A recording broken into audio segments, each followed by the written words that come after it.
네, 뉴스 신세계 오늘도 헬마우스 임경빈 작가와 함께합니다. 어서 오세요. 안녕하세요.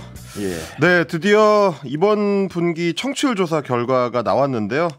일단 결과를 말씀드리자면 권순표의 뉴스아이키 17.5%로 부동의 10분기 연속 1위를 달성을 했습니다. 지난번보다 0.4% 포인트가 이제 올랐고요. 저희가 이제 조금 전에 방송 시작하기 전에도 잠깐 말씀을 나눴습니다만 내란이 이제 그 수습 국면으로 들어간 이후에 혹시 좀 떨어지는 거 아닐까라는 그렇습니다. 분명히 그럴 줄 알았습니다. 걱정을 저는 안 했는데 이제 권순표 국장님만 좀 하셨는데 청취율 조사에 응해주신 우리 청취자 여러분 덕분에 저희가 또 감사한 어떤 결과를 받게 됐습니다. 그래서 선물을 좀 준비를 해봤는데요. 오늘부터 3일 동안 매일 20분씩 문자 보내주신 분들한테 선물을 보내드립니다. 오늘 선물은 일단 매일 오전 9시 5분부터 11시까지 진행되는 MBC FM 여성시대 양희은 김일중입니다 팀에서 주셨습니다. 안동진 PD가 1위 협찬 제공을 해주셨는데 좋은 선물. 아주 오늘 찾아와서 이걸 전해주는데요. 우리 찾아와서요? 찾아와서 선물을 굳이 주겠다면서. 저희의 이제 높아진 위상을 느낄 수가 있고. 그거 압니까, 임 작가? 그 제 주변에서 말입니다. 이 시청률 1위에 임 작가가 난 좋다 이런 분들이 꽤 있습니다. 정말. 별 말씀을 또 좋아하네요. 아닙니다, 진심으로. 임 이제 작가 너무 잘한다는. 감사합니다. 제 주변에 꼭 찾아와서 그런 얘기를 하는 사람들이 있어요. 송구스럽네요. 저희 이제 전관 그 안동진 PD가 선물해준 협찬에 힘입어서 문자번호 샵 8001번으로 문자 보내주신 분들 중에서 추첨을 해가지고 보내드리도록 하겠습니다. 샵 8001번 같은 경우는 짧은 문자 50원, 긴 문자 100원의 정보 이용료가 들고요. 스마트 라디오 미니 메시지로도 참여 가능하시니까요.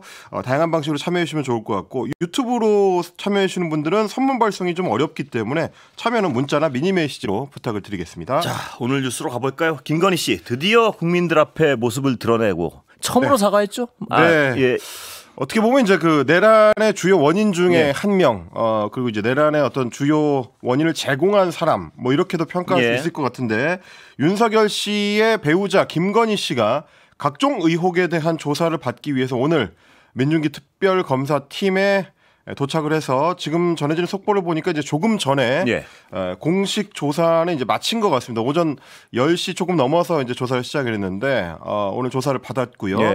9시 30분쯤에 서초구 아크로비스타에 있는 자택을 출발해서 10시 11분쯤에 특검팀 종로구에 있는 특검팀 사무실에 도착을 했습니다. 그런데 이제 건물이 그 KT 광화문 빌딩이다 보니까 검찰청처럼 이제 단순한 구조는 아니어서 건물 앞에 하차를 한 뒤에 출입문까지 한 30m 정도 이제 걸어 들어가고요.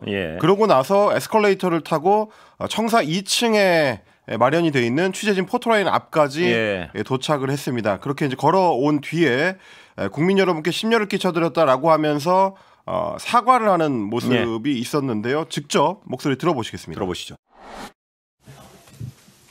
국민 여러분께 저같이 아무것도 아닌 사람이 이렇게 심려를 끼쳐서 진심으로 죄송합니다.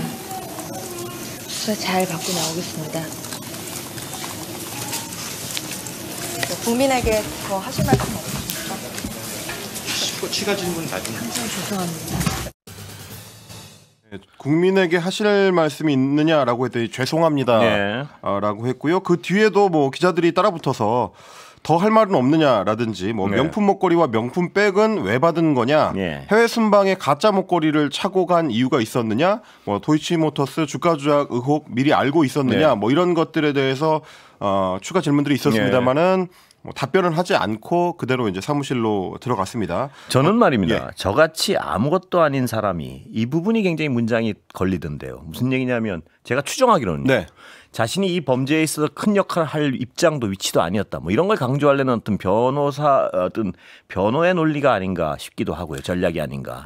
저희가 어제 소식을 전해드릴 때도 실제 포토라인을 서더라도 거기서 이제 어떤 발언을 할지 혹은 발언하지 않고 들어갈지 좀 이제 전망이 엇갈린다라고 말씀을 드렸었는데 포토라인 앞에 서기로 작정한 이상은 여러 고민을 했었을 걸로 보입니다. 뭐 일단 발언을 한다는 것 자체는 굉장히 좀 주목을 받고 있는 그렇습니다. 상황에서 자신의 어떤 공식 입장을 밝히는 거기 때문에 그거에 대해서는 나름의 어떤 고려들, 뭐 설계들, 고민들이 이제 들어갔을 거고 지금 이제 앵커께서 짚어주신 것처럼 아무것도 아닌 사람이라는 표현은 뭐 저희처럼 이제 뉴스를 오래 다뤄온 사람 입장에서 봤을 때도 상당히 좀 고심을 많이 한 흔적이 좀 엿보이는 어휘 선택입니다. 분명한 어떤 변호 전략적 고심이 있지 않았느냐, 뭐 이런 생각이 네, 그런 것들이 들어갔을 거로 보입니다. 왜냐하면 이제 아무것도 아니라는 거는 이제 굉장히 좀 복합적인 건데 본인을 향해서 던져지고 있는 여러 의혹들에 대해서 뭐 송구하다, 죄송하다, 뭐 국민 여러분께 이제 소란을 끼쳐드려서 이제 심려를 끼쳐드려서 죄송하다 이런 거는 뭐 어느 정도 예상할 수 있는 답안이라고 할 수 있는데 아무것도 아니다라는 거는 지금 받고 있는 혐의의 어떤 그 크기라든지 뭐 종류라든지 뭐 숫자라든지 그렇습니다. 이런 것들을 봤을 때는 굉장히 어떤 유효한 자기 방어 수단일 수는 있을 것 같습니다. 왜냐하면 뭐 지금 이제 명태균 의혹 사건도 결국 이제 공천 개입 의혹인 건데 공천 개입도 민간인 김건희 개인으로는 그러니까 아무것도 아닌 민간인으로서는 이제 불가능한 일인 거고요. 그리고 이제 뇌물수수 의혹들 같은 경우도 역시 마찬가지로 단순 민간인 김건희였다면 이제 불가능할 것들입니다. 뭐 그리고 뭐 양평고속도로 특혜 의혹이라든지 이런 어떤 대형 국책사업과 관련된 것들도 마찬가지인데 결국은 배우자인 당시의 현직 대통령이 배경으로 작용하지 않았더라면 할 수 없었던 일들이기 때문에 그러면 결국 이제 그 사건의 핵심적인 책임은 민간인인 단순 민간인이자 아무것도 아닌 사람인 내가 아니라 당시의 대통령이었던 자기 배우자한테 윤석열 씨한테 가야 되는 거 아니냐라고도 추측이 가능한 뭐 어떤 그 법적 방어 장치로서의 수단을 좀 간구한 결과가 아닌가 뭐 그렇게 이제 좀 추측이 되는 거죠. 그런 강한 의심이 듭니다. 그런데 이 대통령의 전직 부인이 말이죠. 포토라인을 쓴 게 처음이죠? 네, 포토라인에 선 거 처음이고요. 피의자로 수사를 받는 것도 김건희 씨가 처음입니다. 물론 뭐 그 전에도 전현직 영부인들이 조사를 받은 적이 있습니다. 이를테면 이제 전두환 씨의 배우자 이순자 씨 같은 경우는 이제 2004년 그때 이제 남편의 불법 정치자금 수수 의혹을 수사할 때 참고인 자격으로 대검찰청에서 이제 조사를 받았지만 그때는 이제 공개적으로 조사를 받은 게 아니고 조사 받은 뒤에 나중에 이제 그 사실관계를 검찰에서 공개를 한 바가 있었고. 고 노무현 전 대통령의 부인 이제 권양숙 여사 같은 경우도 2009년에 박연차 게이트 문제로 검찰에서 비공개 참고인 조사를 받은 적이 있었습니다. 그리고 이제 이명박 전 대통령의 배우자인 김윤옥 씨 같은 경우도 참고인 신분으로 지난 2012년에 내곡동 사저 부지 의혹 사건 관련해 가지고 조사를 받았는데 그때는 이제 직접 조사도 아니고 서면 조사를 받았던 적이 있습니다. 근데 이제 이 경우에는 대부분 참고인이거나 혹은 뭐 단순 조사를 받은 쪽에 있었다면 김건희 씨 같은 경우는 본인이 주범 의혹을 받고 있는 사건들에 대한 피의자로서 이번에 조사를 받은 거라서 좀 다르다 이렇게 보시면 되겠습니다. 지금 조사가 아직 이루어지고 있고요. 네, 조금 전에 이제 조사는 끝났다고 속보가 나왔고, 근데 조사 이후에 아마 조서를 좀 그 살펴보는 그 시간들이 좀 있을 것 같습니다. 근데 이제 조서도 오늘 그 조사받은 내용들이 상당히 좀 길고 복잡할 거기 때문에 조서를 살펴보는 시간 자체도 오래 걸릴 걸로 예상이 되고요. 그래서 밤 늦게나 돼야 뭐 김건희 씨가 밖으로 나올 수 있지 않을까 뭐 그렇게도 전망을 하고 있습니다. 왜냐하면 오늘 지금 특검팀에서 준비한 질문지, 뭐 김건희 씨를 향해서 어떤 질문을 던질 건지를 정리한 질문지만 하더라도 100여 쪽 분량이 된다고 하니까. 상당히 좀 많은 질문들이 쏟아졌을 걸로 보이고 뭐 김건희 씨가 어느 정도로 상세히 답변을 했을지는 모르겠습니다만 어쨌든 본인이 한 답변들에 대해서 조서를 통해서 이제 확정을 해야 되기 때문에 뭐 그걸 이제 살펴보는 데는 시간이 좀 걸릴 걸로 예상이 됩니다. 일단 오늘 예상됐던 주요 조사 대상들은 도이치모터스 주가 조작 의혹 사건과 관련된 것, 그리고 이제 명태균 씨를 고리로 한 공천 개입 의혹, 그리고 건진법사의 청탁 의혹을 중심으로 한 뇌물수수 혐의, 뭐 이런 것들을 주로 수사받았을 걸로 지금 보이고 있습니다. 이 남편과는 다르게 대답은 하고 있군요, 지금 보니까. 네, 뭐 그거는 이제 변호인 쪽에서도 조사에 출석하기 전부터 성실하게 답변하겠다라고 주장해오긴 했었습니다. 물론 뭐 그 내용들이 뭐 특검에서 뭐 혐의점으로 잡고 있는 쪽에 맞춰서 답변하지는 않았겠습니다만 이제 나름대로는 상당히 좀 긴 준비 기간이 있었기 때문에 나름의 수사 전략을 가지고 오늘 수사에 임했을 걸로는 추정이 됩니다. 예, 부인 소환을 윤석열 씨도 들었을 텐데요. 뭐 혹시 동향 같은 게 나온 게 있습니까? 오늘은 별다른 반응이 나오진 않았습니다. 이게 이제 지난번 그 소환 조사 방침이 나왔을 때랑은 좀 다른 어떤 입장인데 서울구치소에 지금 구속수감 중인데 앞서서는 김건희 특검에서 8월 6일자로 김건희 씨를 소환 통보했다라고 밝혔을 때 페이스북에다가 별도의 입장을 밝힌 바가 있습니다. 물론 뭐 그때도 김건희 씨를 거명하면서 옥중 입장문을 낸 거는 아니었지만 뭐 말도 안 되는 정치적 탄압은 저 하나로 족하다. 라고 하면서 저에 대한 정치적 탄압을 넘어서 죄 없는 사람들까지 고통받고 있다. 이렇게 표현한 바가 있습니다. 그래서 이제 죄 없는 사람이 결국 자기 배우자인 김건희 씨를 이야기하는 것 아니냐. 나만 공격하면 되지 왜 우리 배우자를 건드리느냐라는 취지로 지금 입장을 냈던 거 아니냐라고 많이 해석을 했었거든요. 근데 이제 오늘은 출석하는 장면이 모든 언론을 통해서 생중계가 되고 언론 보도들이 쏟아졌습니다만은 윤석열 씨 변호인 측에서는 별도로 지금 입장을 낼 계획이 없다고 하고 아직까지도 지금 나온 입장은 없습니다. 그 김건희 씨 관련해서요. 권익위 국장 돌아가신 유서를 유족들이 공개했죠. 근데 김건희 씨 관련이 있는 것 같습니다. 또. 그래서 이제 여권이나 혹은 뭐 김건희 씨, 윤석열 씨 측에서 누구한테 피해를 줬느냐라고 이제 항변할 때마다 이제 기가 찰 수밖에 없는 건데요. 지난해 8월 8일에 국민권익위원회에서 부패 방지 국장으로 일했던 김모 씨가 스스로 목숨을 끊은 일이 있었습니다. 이 사람은 이제 김건희 여사의 명품백 수수 의혹 사건이 권익위로 넘겨져서 권익위 조사가 진행되는 동안에 실무 책임자를 맡았던 인물입니다. 오늘 한겨레가 유가족으로부터 이제 제공받은 그 카카오톡 메시지를 공개를 했는데요. 거기에 보면은 이 사건이 결국 권익위 내에서 법 위반이 없다라고 하면서 중앙위원회에서 최종 종결 처리를 한 뒤에 스스로를 자책하는 그런 내용들로 좀 채워져 있었습니다. 법문헌도 중요하지만 상식에 어긋나지 않는 처리도 중요하다. 반부패 법률의 정치적 악용은 그만둬야 된다라는 글들을 나와의 채팅이라고 해가지고 이제 자기 스스로한테 이제 보낼 수 있는 기능이 있는데 자기한테 이제 보내놓은 채팅 목록들에 들어 있었습니다. 숨지기 아흐레 전이었던 날부터 이제 7월 말부터 글을 남겼는데 김땡땡이 남기는 글입니다라고 자기 자신을 향해서 이제 글을 보낸 거죠. 거기 이제 뭐라고 돼 있었냐면 기계적 평등이 아니라 가진 자와 권력자에게는 더 엄격하고 약자에게는 좀 더 인간적인 모습을 보이는 법률의 적용이 필요하다고 생각합니다. 뭐 이런 메시지도 있었고요. 숨지기 하루 전에는 가방건과 관련된 여파가 너무 크네요. 제 잘못은 목숨으로 치르려 합니다. 왜 제가 이런 상황까지 왔는지 아직도 이해가 안 됩니다. 라고 적었습니다. 뭐 여러 가지로 이제 권익위로 넘어온 사건들에 대해서 정치적 편향을 가지고 처리하는 문제에 대해서 스스로도 굉장히 좀 괴로워했었던 걸로 보이고요. 김 국장은 이제 지난해 3월부터 김건희 씨 가방 의혹 외에도 이재명 전 민주당 대표의 헬기 의송 의혹 사건, 그리고 류일임 방심위원장의 청부 민원 의혹 사건, 뭐 이런 것들을 조사를 했었는데 당시 상부와의 갈등 때문에 주변에 좀 괴롭다라는 정신적 고통을 많이 호소를 했었다고 하고 지난해 끝내 그 부담을 이기지 못하고 생을 마감하는 선택을 했습니다. 어떤 엄정한 처리를 원했던 공무원의 고뇌 이런 게 바로 읽혀지는군요. 이 글을 읽어보면요. 그렇습니다. 아마 윤석열 씨가 집권하는 기간 동안에 뭐 일선의 많은 공무원들이 이제 비슷한 어떤 괴로운 심정을 많이들 느꼈을 것 같고요. 뭐 오늘날에도 이제 검찰 개혁이라는 시대적 화두의 이유가 된 것도 뭐 일선의 검사들이나 수사관들이 아무리 열심히 수사를 하려고 해도 서울중앙지검장이나 뭐 대검찰청을 비롯한 여러 기관들의 수사 압박들, 뭐 대표적으로는 이제 해병대의 박정훈 전 수사단장, 뭐 현 수사단장 같은 경우도 비슷한 압박에 저항하다가 결국 재판까지 받게 됐었던 그런 사례들이 있었기 때문에 이보다 더 많은 사례들이 앞으로도 좀 발굴이 돼야 될 것 같고요.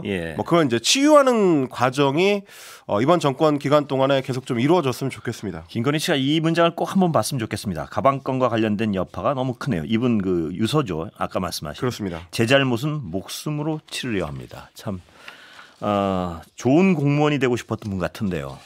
사실 저희가 그때 이제 이 사건을 전해드리면서 한번 말씀을 드렸습니다만은 뭐 물론 여러 국가기관들이 비슷한데 특히 이제 뭐 감사원이라든지 그렇습니다. 국민권익위원회라든지 이런 어떤 사정기관 헌법수호의 핵심적 역할을 하는 사정기관에 일하는 이제 공무원들 같은 경우는 기관에 대한 자부심이 굉장히 좀 높은 걸로 유명합니다. 그 기관들이 우리 다른 국가기관들의 어떤 건강성을 유지하는 데 이제 핵심적인 역량을 갖추고 있다. 그 일을 위해서 이제 국가에 헌신한다라는 자부심으로 사는 분들이 굉장히 많거든요. 그런 자부심들을 많이 좀 훼손시켰던 지난 정권이 아니었나 싶습니다. 자, 김건희 계좌관리 이종호 씨 구속됐군요. 네, 도이치모터스 주가 조작 의혹 사건의 핵심 역할을 해서 실제로 이제 뭐 징역형 집행유예를 선고받았던 당사자이기도 하고요. 그리고 지금은 이제 삼부토건의 주가 조작 의혹 사건의 또 하나의 한 축으로 수사를 받고 있는 인물입니다. 이종호 전 블랙폴 인베스트 대표 어제 저녁 때 남세준 영장 부장판사가 주관하는 서울중앙지법의 영장 실질심사 결과 구속영장이 발부가 됐습니다. 증거인멸의 염려가 이제 이유였고요. 주가 조작 도이치모터스 주가 조작 의혹 사건과 관련해서 1차 주포로 지목이 됐었던 이정필 씨한테 징역에 가지 않도록 해주겠다. 그러니까 집행유예를 받을 수 있도록 해주겠다라는 명목으로 20여 차례가 넘는 과정을 통해서 8,390만 원을 받아 챙겼다.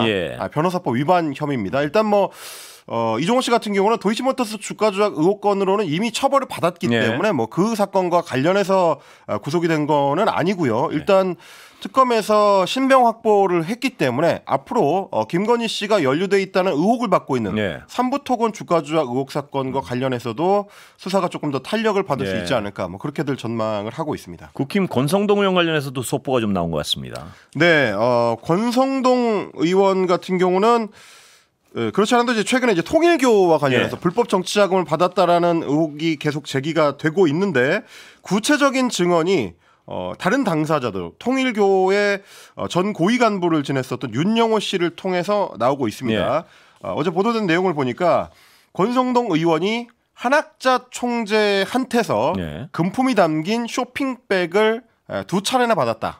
이런 증언을 민중위 특검 팀에다가 했다고 합니다. 윤영호 씨가 이제 세계본부장을 지내던 시절에 2022년 2월에서 3월입니다. 그 기간이라고 하면 이제 대선이 가장 좀 피크로 치닫던 시기와 대선 직후를 전후한 뭐 그런 시기로 지금 추정이 되는데 경기도 가평에 있는 천정궁을 방문을 해서 저희가 어제도 잠깐 소개해드렸지만 이제 가평의 천정궁은 통일교 내에서도 가장 중요한 성지로 꼽는 한학자 총재가 또 기거하는 공간이라고도 할 수 있습니다. 그 천정궁을 2번 방문을 해서 쇼핑백을 받아갔는데 윤영호 전 본부장의 증언에 따르면 한 총재가 권 의원한테 쇼핑백을 건네주는 걸 본인이 직접 받고 한 총재한테 권성동 의원이 큰절을 하고 받아갔다. 이렇게 얘기를 했다고 합니다. 쇼핑백에 5만 원권으로 넣는다면 상당한 액수가 이제 들어갈 수 있기 때문에 대선 전후한 시기에 뭐 1월에 이미 윤영호 씨가 본인이 직접 1억 원 정도를 전달했다라고 했었기 때문에 합쳐보면 상당한 액수가 권성동 의원을 통해서 혹은 뭐 권성동 의원 본인이 가져갔을 수도 있습니다만은 권성동 의원을 통해서 윤석열 캠프로 흘러갔을 가능성도 있고 뭐 여러 가지로 굉장히 좀 중요한 새로운 수사가 되고 있는 것 같습니다. 지금 한 20초 정도 남았는데요. 이춘석 법사위원장 제명했죠? 민주당에서는? 네, 어제 밤 늦게 이춘석 전 법사위원장입니다. 전이죠. 네, 이춘석 의원이 법사위원장 사퇴서하고 민주당에 이제 탈당서를 제출을 했고요. 뭐 탈당서는 뭐 본인이 제출하면 탈당 여부를 이제 빠르게 판단해서 결론을 내리게 돼 있는데 오늘 정청래 민주당 대표가 탈당을 받아들이지 않고 징계를 통해서 그러니까 제명 조치를 내리기로 했다 이렇게 밝혔습니다. 자, 이춘석 의원에 대한 처리는 정말 속도감은 있군요. 굉장히 좀 단호한 입장입니다. 민주당 입장에서는 일단 정청래 대표가 직접 나섰기 때문에요. 뭐 아까 말씀드린 것처럼 징계로 방향을 바꾼 이유가 있습니다. 일단 탈당을 하게 되면 징계를 피할 수 있게 되고요. 그리고 뭐 징계하고 탈당은 다른 게 탈당 같은 경우는 물론 뭐 기간이 좀 그 제한이 있긴 합니다만은 1년 지나고 난 뒤에는 복당 신청을 해서 이제 돌아올 가능성이 열려 있는 반면에 오늘 정청래 대표가 밝힌 제명을 당하게 되면 사실상 이제 민주당하고는 영원히 만나지 못하게 되는 수순으로 가게 됩니다. 그렇게 되면 뭐 이춘석 의원의 지역구 특성상 전북 지역구이기 때문에 뭐 사실상 뭐 정치적 미래가 좀 불투명해지는 뭐 그런 상황이 되는 거고요. 그만큼 좀 당에서 좀 단호하게 가겠다라는 입장으로 보입니다. 오늘도 정청래 대표가 밝힌 얘기를 보니까 대한민국 주식시장에서 장난치다가는 패가망신한다는 거를 확실하게 보여주겠다고 선언했던 이재명 대통령과 정부의 기조대로 엄정하게 앞으로 이와 유사한 일이 발생하면 엄단하겠다. 이렇게 밝혔고 이재명 대통령도 지금 휴가 중인데 이례적으로 이 사안 관련해서 입장을 냈습니다. 오늘 강유정 대통령실 대변인이 밝혔는데 이춘석 의원의 주식 차명거래 의혹과 관련해서 사안을 엄중하게 인식하고 있다라고 하면서 엄중하게 그러니까 진상을 신속하게 파악하고 공평무사하게 엄정 수사하라.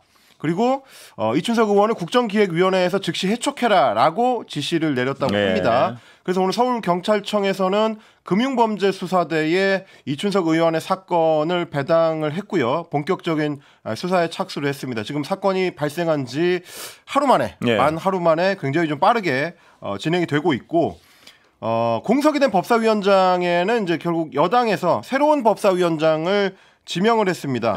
오늘 김병기 그 원내대표가 밝히기로 이제 추미애 의원을 새로운 법사위원장으로 내정을 했다라고 합니다. 뭐 아마도 표결하게 되면 이제 무난하게 법사위원장에 취임을 하게 될 텐데 추미애 의원 같은 경우는 이제 법무장관을 지내고 또 법사위원장을 지내게 되는 상당히 좀 이례적인 이력을 갖게 됐습니다. 다만 국민의힘에서는 이춘석 의원의 사임으로 공석이 됐는데 거기다가 왜 민주당이 또 법사위원장을 챙겨가느냐 이렇게 이제 비판을 하고 있습니다. 나경원 의원 같은 경우는 민주당은 이춘석 위원장의 탈당으로 위기를 모면하려고 하는데 추미애 법사위원장 카드로 마음대로 독재 국가를 구축하는 그 최전선을 구축하려고 하고 있다. 그 카드와 같은 대국민 전쟁 선포를 중단해라라고 비판을 했고요. 김종혁 전 최고위원 같은 경우도 추 의원도 그동안 사고 많이 치신 분인데 민주당도 인물이 참 없나 보다라는 식의 이제 비꼬기를 했습니다.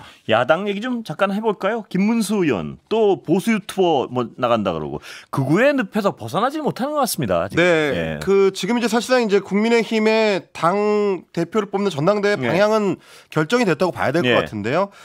초반만 하더라도 이제 김문수 후보가 전환기 씨를 비롯한 보수 유튜버들과 다소 거리를 두려고 하는 듯한 모습이 있었긴 합니다. 그래서 처음에 이제 전환기 씨 쪽에서 출연 요청을 해오더라도 좀 고민해보겠다 이런 입장이었는데 오늘자로 그건 이제 깨졌습니다. 일단 보수 유튜버들이 주관하는 방송 토론회에 출연하기로 결정을 했습니다. 언론 공지를 통해서 김 후보는 내일 오전 9시에 고성TV에서 열리는 보수 유튜브 연합 토론회에 참석한다라고 했는데 그 고성TV 주간이고요. 거기에 뭐 성창경 씨라든지 전한길 씨라든지 강용석 씨라든지 이런 극우 유튜브의 주요 인물들이 함께 패널로 나가기 때문에 형식 자체는 뭐 큰 차이는 없고요. 장동혁 후보가 얼마 전에 참석을 했었던 그 토론회의 연장선상에서 열리는 토론입니다. 여기에 대해서 이제 김문수 후보 같은 경우는 다매체 시대에 보다 광범위한 유튜브 채널과 소통하고 다양한 의견들을 청취함으로써 국민들께 가까이 다가가고자 한다. 이런 취지로 설명을 했지만 윤어게인 이른바 극우 계층들과 거리두기를 하지 못하는 뭐 그런 모습으로 볼 수가 있을 것 같습니다. 분명한 건 국민치보다는 극우 쪽 눈치를 더 보는 것 같습니다. 이분들은 지금까지의 흐름은 그렇습니다. 여기까지 듣겠습니다. 임경민 작가 수고했습니다. 고맙습니다.